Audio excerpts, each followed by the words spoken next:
श्री रामचरितमानस के सार तत्व के विषय में गुण ज्ञान की कुंजी है। श्री रामचरितमानस की आरती श्री कागभूषुंडी और वेद रूप श्री गरुण जी का संवाद का पाठ गायन मानस के संपूर्ण पाठ का ही रूप है, डॉक्टर अवधेश मिश्र ने कहा। राष्ट्रीय प्रस्तावना के निदेशक संजीव श्रीवास्तव के साथ रामकथा रसिक डॉक्टर अवधेश मिश्र से सीधी बात। नमस्कार, आप देख रहे हैं राष्ट्रीय प्रस्तावना और मैं हूं संजीव श्रीवास्तव। जैसा कि आपको पता है, राष्ट्रीय प्रस्तावना डिजिटल चैनल पे आपको समय समय पर मैं लब्ध प्रतिष्ठित व्यक्तित्व से परिचित कराता रहता हूं। तो आज हमारे साथ मौजूद हैं डॉक्टर अवधेश मिश्र जी, जिन्होंने अपने पूरे जीवन भर शिक्षा क्षेत्र में गुजारा है और नवोदय विद्यालय के उप प्रधानाचार्य से सेवानिवृत्त होने के बाद अब आपका सामाजिक जीवन बहुत अच्छा गुजर रहा है। मैं जानता हूँ डॉक्टर साहब से। अक्सर राष्ट्रीय प्रस्तावना में आपका बहुत बहुत स्वागत है। धन्यवाद। आज आपसे जिस विषय पे बात होनी है, रामचरितमानस, जो तुलसीकृत रामचरितमानस है, उसका सार आपकी नजरों में क्या है? इस पर क्या प्रकाश डालिए। सबसे पहले तो राष्ट्रीय प्रस्तावना के जितने भी दर्शक हैं, अब केवल दर्शक नहीं, इनके जो मार्गदर्शक हैं, उनका सबका मैं धन्यवाद करता हूं कि उन्होंने इस अखबार को डिजिटल चैनल में पहुंचाने तक जो प्रयास किया है, अब ईमानदारी से, जो एक समाज में क्रांतिकारी परिवर्तन लाना चाहते हैं, अपने उद्देश्य की ओर धीरे धीरे बढ़ रहा है। हमारा बहुत साधुवाद, हमारा बहुत आशीर्वाद, हमारी बहुत शुभकामनाएं राष्ट्रीय प्रस्तावना को, उसके दर्शक मंडल को, उनके दर्शकों को। आपने प्रश्न रामचरितमानस के सार तत्व को लेकर किया है। वास्तव में राम कथा जिन जिन लोगों ने सुनने के लिए प्रश्न किया, सभी वक्ताओं ने श्रोता को बहुत धन्यवाद दिया कि आपने बहुत बढ़िया प्रश्न किया। चाहे वो माता जी ने बाबा से प्रश्न किया हो कि हमें राम कथा सुनाइए, उन्होंने कहा बहुत बढ़िया, आपने बड़ा लोक कल्याणकारी प्रश्न किया है। चाहे वो याज्ञवल्क्य जी से भरद्वाज जी ने कथा सुनाने के लिए किया हो, और चाहे वो गरुड़ जी ने कागभूषुंड जी महाराज से प्रार्थना की हो, तो जो राम कथा को आगे बढ़ाने के लिए, राम कथा को सुनने सुनाने का प्रश्न करते हैं, वास्तव में वही राम कथा के सूत्रधार हैं। वो राम कथा को आगे बढ़ाते हैं। पूछा गया है कि रामचरितमानस जो तुलसीकृत है, उसका सार तत्व क्या है? हर वक्ता ने राम कथा को प्रारंभ करने से पहले अपने श्रोता से एक निवेदन किया कि राम कथा मैं अपनी मति के अनुसार आपको सुना रहा हूं, क्योंकि ये तो अपार है, इसका कोई पारगम्यता है ही नहीं। जो जितना जानता है, उसके अनुसार वो अपनी मति के अनुसार राम कथा को सुनाता है। राम कथा रामचरितमानस को पढ़ने, उसको समझने, उसको गुनने और उस पर अपने विचार रखने की हमारी अपनी निजी राय है, हमारा अपना निजी मंतव्य है। हमारे अनुसार सार हम राम कथा क्या है? राम कथा एक माध्यम है, जीवन का उद्देश्य प्राप्त करने का एक माध्यम है राम कथा। क्योंकि राम कथा में प्रत्येक मनुष्य का जीवन के साथ जुड़ी हुई हर घटना आप जोड़िए तो वो मानव के साथ जुड़ी हुई है, प्रत्यक्ष रूप से जुड़ी हुई है। जन्म जुड़ा हुआ है, शिक्षा जुड़ी हुई है, कर्म जुड़ा हुआ है, विवाह जुड़ा हुआ है, द्वेष विद्वेष जुड़ा हुआ है, भाई भतीजा नाते रिश्ते सब जुड़े हुए हैं। तो मानव से अलग राम कथा नहीं है। हम कहें कि एक मानव कथा है जो राम के साथ जुड़कर महामानव कथा हो गई है, राम के साथ जुड़कर वो एक परब्रह्म कथा हो गई है। तो इसमें संभवतः कोई भी अतिशयोक्ति या कोई दूसरी बात नहीं है। अगर हम अपने जीवन का उद्देश्य समझ लें कि हमारे जीवन का उद्देश्य क्या है, हमारे जीवन का सार क्या है, और अगर उस सार तक पहुंचने के लिए राम कथा हमारे माध्यम के रूप में काम करती है, तो राम कथा का मूल तत्व, मूल सार वही है जो हमारे जीवन का मूल तत्व और मूल सार है। हमारे पुराणों में, ऋषियों में जो 4 हमारे आश्रम बताए गए हैं जीवन के, इसमें ब्रह्मचर्य, गृहस्थ, वानप्रस्थ, सन्यास, और इनका सबका उद्देश्य है, सन्यास का उद्देश्य मोक्ष है, मोक्ष का मतलब मुक्ति है। अगर हम मुक्ति को प्राप्त कर लेते हैं तो हमारे जीवन का सार मुक्ति है, और उस मुक्ति तक हमें पहुंचने के लिए अगर रामचरितमानस हमारी सहायता करता है, तो रामचरितमानस के का भी मुख्य सार जो है वो जीवन को मुक्त करना है, जीवन को मुक्ति की ओर ले जाना है। यही रामचरितमानस का सार है। आपने सुना कि तुलसीकृत बाबा रामचरितमानस जो लिखी तुलसी बाबा ने, कितना कम शब्दों में और कितना सार आपने दे दिया हमारे दर्शकों को। मैं पूरी रामचरितमानस का, जो कि आपने अध्ययन किया है, जैसा कि आपके पिछले जीवन से मुझे पता है, राष्ट्रीय प्रस्तावना से आप भी तभी से जुड़े हैं, राष्ट्रीय प्रस्तावना के मार्गदर्शक में भी आप हैं, और इसलिए वो मूल आपकी निगाह में क्या मूल है जिसमें समय का सदुपयोग करते हुए और पूरी रामचरितमानस को आप पढ़ सकते हैं, कुछ उस प्रसंग पे भी प्रकाश डालिए।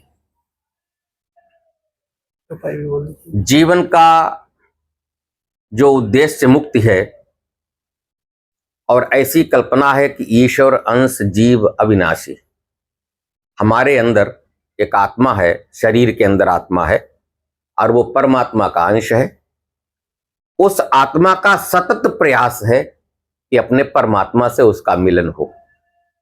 जिस दिन आत्मा परमात्मा में मिल जाती है, उस दिन वो आत्मा उस शरीर से मुक्त हो जाती है, और यही जीवन की मुक्ति है। इसमें रामचरितमानस हमारी बहुत मदद करती है।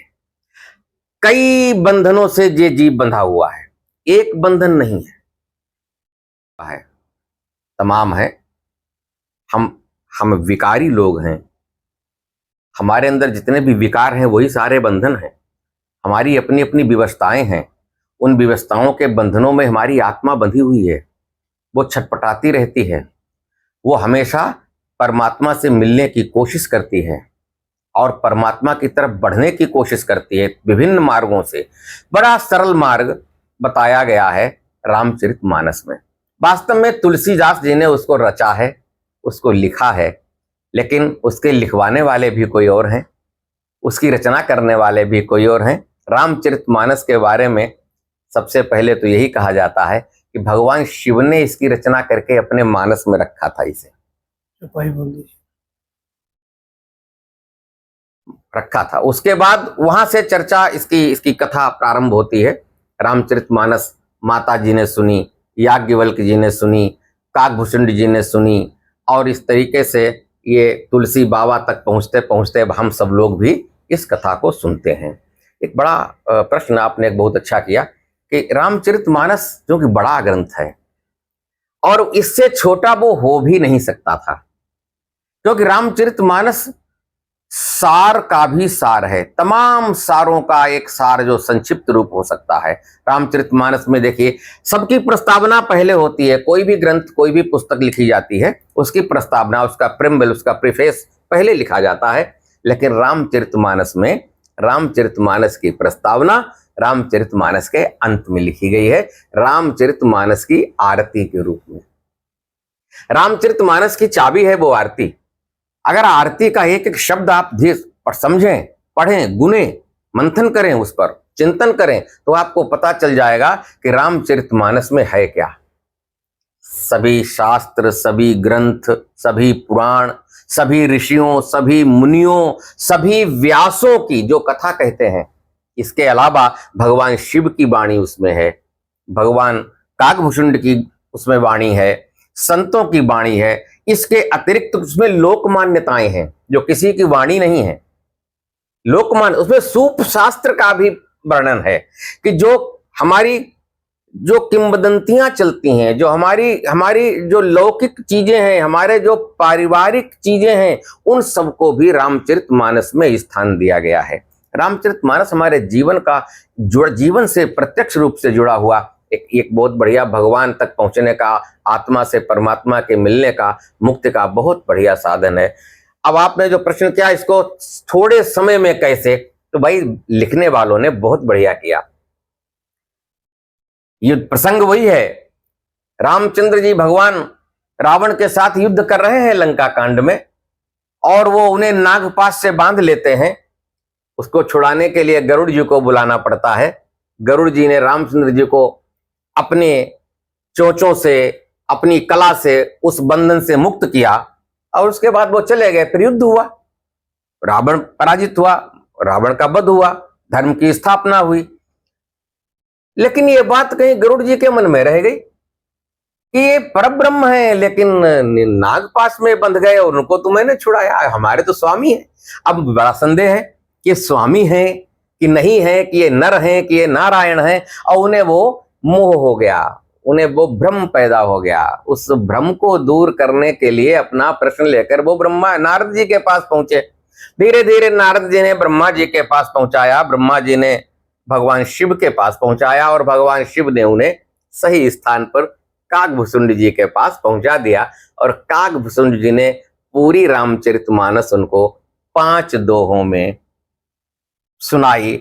और वो दोहे 5 जो 5 दोहे हैं, अगर उनको विधिवत आप रोज भी नित्य उनका पाठ करें तो रामचरितमानस का पूरा पाठ हो जाता है कम समय में। ये पूरी रामचरितमानस पढ़े, वो सार तत्व है। किसी ने एक श्लोक में रामचरितमानस को लिखा है, किसी ने एक दोहे में रामचरितमानस को लिखा है। ये 5 दोहों में तुलसी बाबा जी के द्वारा भगवान ने रामचरितमानस को लिखवाया। शुरुआत होती है, भगवान देखिए पक्षीराज हैं गरुड़ जी, भगवान के वाहन है, वेद का स्वरूप है वो, वेद का स्वरूप है वो।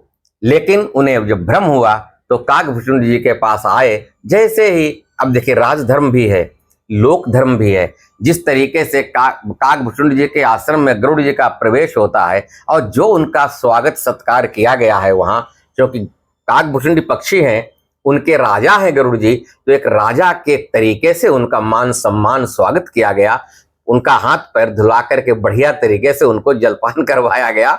और अब उन्होंने कहना, जब सब कुछ हो गया तो कहना शुरू किया कि नाथ कृतारथ भयो मैं तब दर्शन खगराज, आय सुदेहु सो करहूं अब प्रभु आयो के ही काज। उन्होंने अपने प्रजा होने का धर्म निभाया, लेकिन क्योंकि गरुड़ हैं और वो खगपति हैं, लेकिन गए तो कुछ लेने हैं। अपने संदेह को, उनकी एक रोग है, रोग का इलाज कराने गए, औषधि लेने गए, कुछ लेने गए हैं। तो लेने वाला हमेशा विनम्र होता है और देने वाले का सत्कार करता है। तो उसी भाषा में उन्होंने उनको बाकायदा काकभूषुंड जी का सत्कार किया। सदा कृतारथ रूप तुम कहा मृदु वचन खगेश, जही के स्तुति सादर निज मुख कीन महेश। अरे आपकी तो प्रशंसा भगवान शिव करते हैं, आपका तो दर्शन कृतार्थ करने वाला है। तो उसके बाद उन्होंने सुनहु तात यही कारण आयहु, सो सब भयउ दरस तब पायो। यह देखिए, जहां पर भगवान की, जहां पर प्रभु चर्चा बिल्कुल निष्कपट रूप से, निर्मोह रूप से, निर्बाध रूप से, बिना किसी स्वार्थ के होती है, वहां पहुंचकर एक सकारात्मक ऊर्जा आदमी के अंदर स्वतः आ जाती है। जैसे गंगा जी के तट पर पहुंचकर स्वतः आदमी ऊर्जावान हो जाता है। किसी तीर्थ में पहुंचकर आदमी के अंदर स्वतः ऊर्जा उत्पन्न होती है। ये प्रभु प्रसाद है। तो उस आश्रम में जब गए थे संदेह को दूर करने के लिए, और अभी संदेह उन्होंने कह भी नहीं पाया भूषुंड जी से, घुसते ही उन्होंने कह दिया कि सुनहु तात जेहि कारण आयहु,